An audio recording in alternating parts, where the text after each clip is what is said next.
श्री राम समर्थ. जेथे नाम तेथे मी आहेच. मला नामात पहा असे मी म्हणतो, याचा अर्थ मी देहात नसून माझी वस्ती नामातच आहे. कारण आपले मन जिथे असते तिथेच आपण खऱ्या अर्थाने असतो. समजा तुम्ही यात्रेला गेला आहात, पण मन घराबद्दलच चिंतन करीत असेल, तर तुम्ही देहाने क्षेत्रात असला तरी खऱ्या अर्थाने घरीच आहात, असे नाही का होत? त्याप्रमाणे तुम्हाला जर कोणी विचारले की तुम्ही नेहमी कुठे असता, तर आम्ही नेहमी विषयातच असतो असेच सांगावे लागेल. ज्यांना जी जास्त आवडते त्यातच ते असतात, हे खरे ना. मग तुमचा गुरु कुठे आहे असे जर कोणी विचारले, तर तो नामात आहे असे म्हणाल ना. म्हणून जिथे नाम चालू आहे तिथे मी आहेच. जो नामस्मरण करतो त्याच्या मागे पुढे मी उभा आहे. शास्त्री पंडित म्हणतात की आमच्याकरिता ज्ञानमार्ग आहे, पण त्यांच्या लक्षात येत नाही की तो अत्यंत कठीण आहे. त्यात अभिमान नष्ट होण्याऐवजी वाढण्याचा संभव जास्त असतो. ब्रह्म सत्यम जगत मिथ्या हे तत्व त्यांच्या बुद्धीला पटते, पण त्यांच्या अनुभवाला मात्र येत नाही. जग मिथ्या आहे असे ते म्हणतात, पण आपल्या देहाला मात्र सत्य मानतात.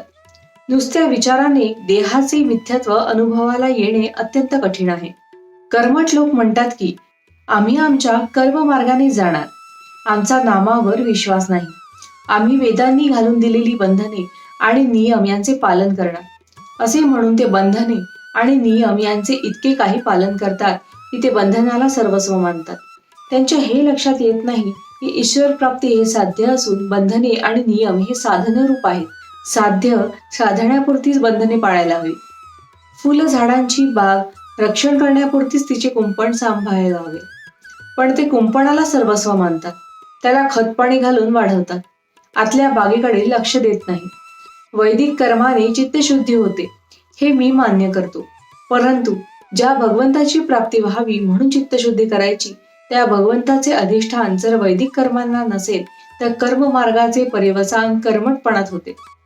नामावर विश्वास नाही असे ते म्हणतात, पण संध्येच्या किंवा कोणत्याही वैदिक कर्माच्या सुरुवातीला ओम केशवाय नमः असे म्हणतात. ते नाम नव्हे काय, वेद म्हणजे भगवंताची स्तुती होय. ती करीत असताना आपले लक्ष शब्दांकडे नसावे, त्यांच्या अर्थाकडे असावे. अर्थ न समजला तरी भगवंताकडे असावे. भावार्थ: राम नाम हे ओंकाराचे स्वरूप आहे. ते सर्व कर्मांचा आणि साधनांचा प्राण आहे. जानकी जीवन स्मरण जय जय राम. महारुद्र हनुमान की जय. समर्थ रामदास स्वामी महाराज की जय. सब संतन की जय. श्री अनंत कोटि ब्रह्मांड नायक राजाधिराज सच्चिदानंद सद्गुरु श्री ब्रह्म चैतन्य महाराज की जय. जय जय रघुवीर समर्थ.